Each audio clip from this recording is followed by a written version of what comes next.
Hello. Today is April 11th, 2022. It's a Monday. Happy Monday. This is going to be hopefully a quick one, and I want to provide an analogy for everybody's life. And I learned this analogy from Tony Robbins years ago. And I feel like I've fully realized this concept despite maybe not always practicing it. And he basically, I'm going to actually, I'll give you two analogies that he gave me. The one's not as much as an analogy, but I'm going to go in depth about the second thing that I learned from him. But the first thing is he was talking about God, and he was talking about how people feel like they don't have communication with God, and people feel like God has left them, so to speak. And I would imagine Tony Robbins' perception of what God is has to be fairly different from what mine is. I have a very still, unfortunately, even though I realize it's not accurate, I do have kind of like a Catholic Christian perspective on what God is to me. But Tony Robbins says that God is more willing to spend time with people who are grateful. And I don't know if maybe he just used God for an example because to drive his point home. Because his point was that you have to practice gratitude, because you can't be fearful and grateful at the same time. That doesn't work. And so to concrete his point, he brought up that God likes to hang out with grateful people. And he says, would you rather hang out with somebody who's always complaining and not appreciating the things that you do for them and the love that you give them and, the amount of effort you try to put towards your relationship with them? Or would you rather hang out with somebody who, is, I totally just lost my train of thought. I forgot which one I said first. The answer is you'd rather hang out with a grateful person. Oh man, nothing ever goes right for me. I can't believe, like, people tell me to go to church, but like God's never been there for me. And what about my aunt who died when I was 11 from acute leukemia? And my brother, got shot in the head when I was 11, and fuck God. That's how people think and talk, man. When on the flip side of that, you have somebody who experienced the same things, but instead says, God, just give me the answer and I'll keep, I'm faithful to you. I believe in your plan. I trust you. I'm so thankful and grateful that how much worse things could be for me. And I just want to say thank you and I love you so much. I'll tell you who God's going to hang out with, guys, right? And we have this idea of like, oh, well, what, God just leaves certain people out in the dust? Yeah, kind of. You know what I mean? Kind of, yeah. Not to the extent that our human brains are trying to, like we think like it doesn't work like that, and to just put a cherry on all of that is like, you guys think with your puny little fucking human brains that you could comprehend creation itself. You know what I mean? The intricacies that go into allowing a fucking tree to absorb oxygen from fucking photosynthesis or whatever the fuck the case is. Guys, like, it's so far beyond our belief, and we think because of science we're like, we put on our lab coat and glasses and all of a sudden like we're worthy to understand the inner workings and intricacies of the creator of the universe. Like, you guys are stupid.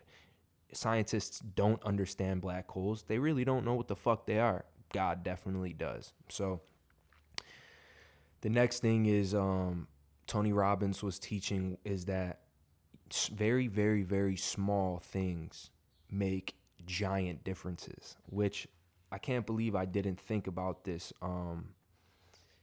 a couple podcasts ago, because it's probably the best analogy for the example that I could think of. And it's that if you have two ships in the middle of the ocean, two giant Titanic-like ships, huge, and and they're both on a parallel path, okay? Which means they're both next to each other, in the same exact location, but next to each other. I'm struggling for terminology right now, but and they're heading on a straight path, both of them. So ideally, they're going to be in the same. No, actually, even though you have to take into consideration like the way that the ocean moves or whatever, but it's the analogy that we're getting at, guys. So ideally, if these boats stayed on the same path, you didn't touch them at all, they'll be on the same route for thousands and thousands of miles to come. But if just a centimeter or a millimeter or a sliver of a change in one of those boats in thousands of miles to come, it will drastically change the course of that boat's original route. Okay? So the point here is, guys, and it's what we talked about the other day, is small acts of goodness accumulate into giant, humongous, enormous things, guys. Small acts of evil eventually equate to your overall wickedness, dude. And you think, oh, just a little evil there. Oh, I could get away with it. It's just one thing. It's just one day. It's just one, it's just one. Come on, man. It's one. That's an inferior man's mentality. An inferior man's mentality thinks, oh, what difference does this make, man? I can't make a difference. That's inferior, guys. Because a wise man understands that everything matters. It's actually quite the opposite of Bohemian Rhapsody. Who's my man? Queen. Can't believe I can't think of the guy's name, man. How disrespectful of me. It's the exact opposite. Nothing really matters to me. No, it actually does. Everything matters, actually. And there's a balance to that, of course. At the end of the day, this is all a window into God's psyche. Life is a metaphor for God. You know what I mean? We are metaphors for God.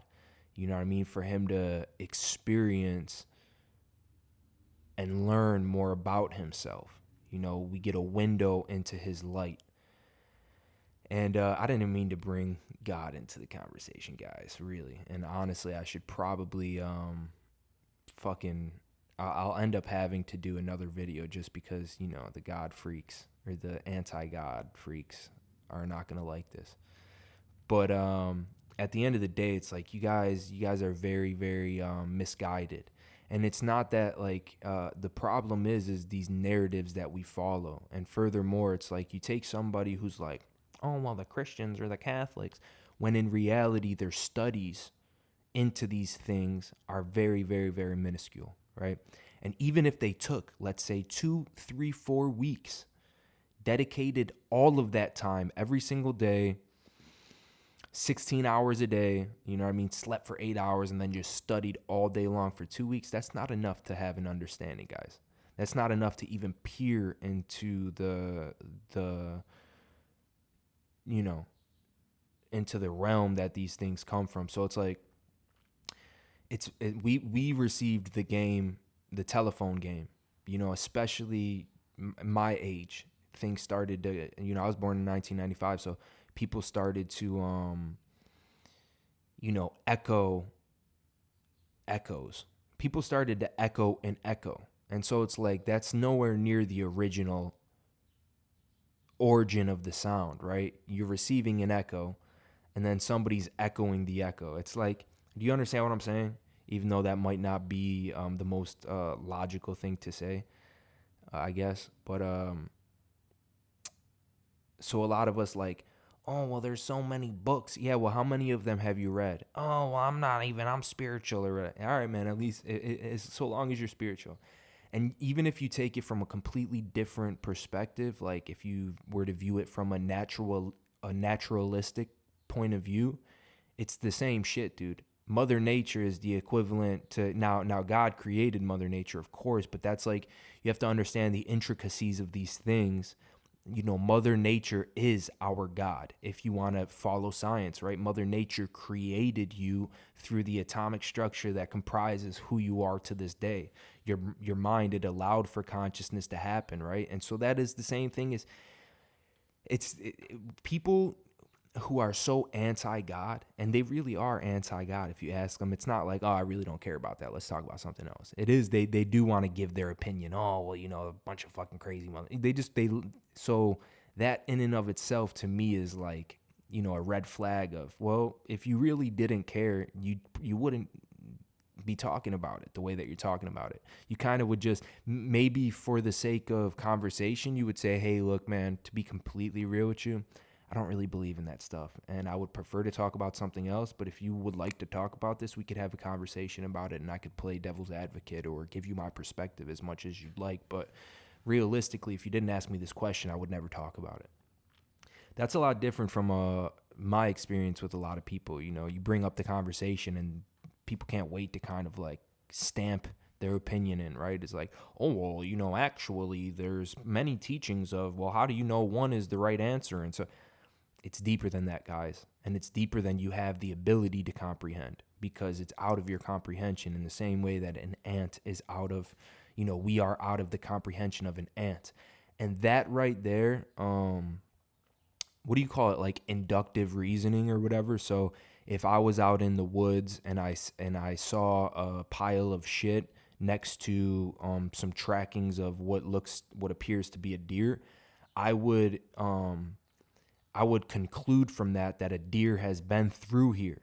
Now, there's no way for me to prove concretely, circumstantially, that a deer is around here. I'm just going off of what I, what I believe to be true. Oh, well, there's fucking footprints before I've seen footprints, and there ended up being a deer. We're going off of our past, as opposed to, we're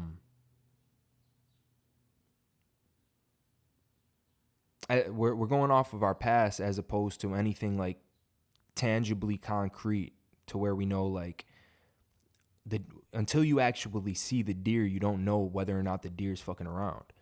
I mean, the pile of shit indicates that it's like, depending on whether it's fresh or not, how long the deer's been there, so on and so forth. But the point that I'm making here, guys, I kind of butchered it a little bit, but the point is that we have the ability, that it's a God-given ability to induce these things. Oh, okay, footprints mean that there's going to be a deer here, as opposed to living in the random universe that science presented to you. Science will tell you we are products of random occurrences, the Big Bang.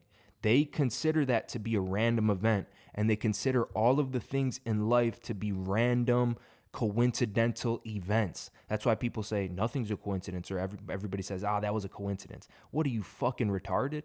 Nothing's a coincidence. If I saw footprints and a pile of shit in the woods, I know there's going to be a deer there. It's not a coincidence, you fucking idiot. It's concrete. It's concrete. And God gave us that so we don't live in this fucking world that, science is trying to tell you live in, a random fucking these random occurrences. No, dude, that is spontaneous combustion and shit like that. That is not true, man. That is not true. And so all around us all the time, there are these fucking footprints and piles of shit, so to speak. Prime example, an ant doesn't have the ability to comprehend a human being in the same exact way that human beings do not have the faculties and abilities to prove or to comprehend God. Okay, it's out of our ability. We don't have the biological technology to even fucking consider, what the fuck his nature or her nature is, God's nature, their nature. Anyway, I'm obviously going to have to, this definitely turned into a different documentation than what I had hoped for. But to pull it back to the other point, it's like, guys, every single day you have to do small things. If you brush your teeth for 5 minutes a day, every single day, that makes a difference. If you brush your teeth for 2 minutes a day, every single day, it makes a difference, as opposed to, one day won't hurt. Well, I get where you're coming from, but the reality of that is that plaque that sat on your teeth overnight actually did very, very subtly decay your teeth. And we don't notice it because it was such a fraction of a difference. But the reality is, if you did that every single day, you would notice a difference, because those things add up. You guys, if you can't get this, I don't know what the fuck to tell you. Because that's probably one of the most important things that you can learn in life, is that you have to do small things if you want to achieve big goals. You know what I mean? So anyways, guys, happy Monday. I definitely just passed gas. I don't know if you picked that up, but peace, love, and happiness. And a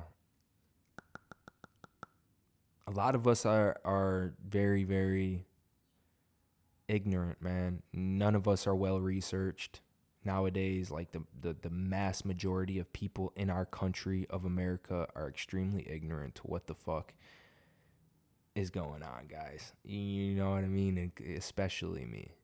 When you think about that there's life going on in Cambodia right now, and just how different that must be from our everyday experience. And then you want to go outside and be like, oh, you're weird for wearing a cape outside, when in Cambodia they're literally doing like the most obscure things to our American perspective. Anyways, guys, I'll tap in with you, if not tomorrow, a little bit later this week. And everybody have a great week. So peace.